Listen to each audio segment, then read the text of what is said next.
Hey guys, welcome back to the tutorial, and in today's video I'm going to show you how to add a sticker to a card in Trello. So once you're inside Trello guys, on your workspace and on your board you will have those different cards on the list, and in order to add a sticker to any one of these cards, you want to go ahead and click the three dots on the upper right hand side, and here you will find stickers, right? So you can click on stickers and you have a bunch of different stickers that you can use. You can even add custom stickers as well, but for the purpose here, let's stick to one of those basic ones.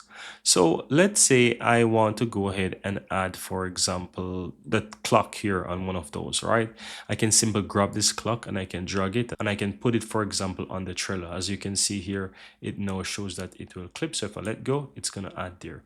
And I can add another one. Let's go ahead and add this one here for the Facebook. As you can see, it's there. And that's it guys. That's how to go ahead and add a sticker to a card in your Trello board. Thank you guys for watching, and see you in the next one.